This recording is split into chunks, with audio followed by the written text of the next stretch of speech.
প্রশ্ন বলছেন, আসসালামু আলাইকুম শাইখ ওয়ালাইকুম সালাতুল্লাহ। মহিলাদেরকে ঈদের সলাতে যেতে রাসূল নির্দেশ দিয়েছেন, তো বয়স্ক মহিলারা যদি ঈদের সলাতে যেতে না পারে তাহলে ওই মহিলা একাকী বাড়িতে কি 2 রাকাত ঈদের সলাত আদায় করবে নাকি জোহর রক্ত হলে জোহর নামাজ পড়বে?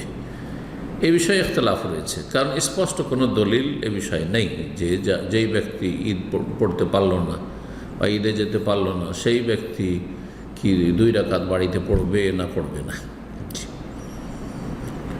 একদল বলছেন যে পড়বে না, ঈদ ছুটে গেছে, ঈদ সুন্নাত মুআক্কাদা ছিল, ছুটে গেছে।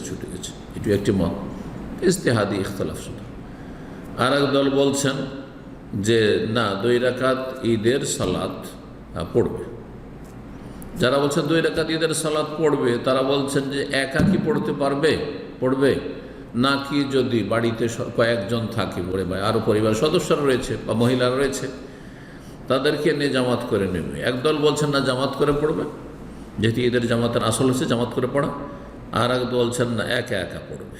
এসব ইজতিহাদি মত রয়েছে। তবে যেহেতু বেশ কিছু মহাক্কে গবেষক আলেমদের মত হচ্ছে ঈদের সালাত হচ্ছে বাৎসরিক ফরজ, সুতরাং যারা ঈদের সালাতে যেতে সক্ষম নাই তারা বাড়িতে পড়ে না উচিত হবে, সে একা পড়ুক অথবা জামাত করে যারা বাড়িতে রয়েছে মহিলারা তারা পড়ুক।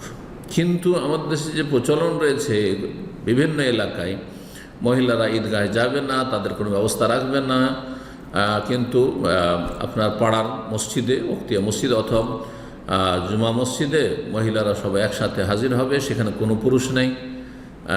আর সেখানে ঈদের সলাতও সাধারণত হয় না, কিন্তু মহিলাদের মধ্যে একজন মহিলা যে একটু বেশি জ্ঞান রাখে দিন সম্পর্কে, সে ঈদের সলাত পড়াবে আর খুতবাও পড়ায়, কোনো জায়গায় খুতবা পড়ায় না। এটি বেদাত, এর কোনো প্রমাণ নেই। শুধু মহিলাদের পৃথক জামাত ঈদের করা এটি বিদআত।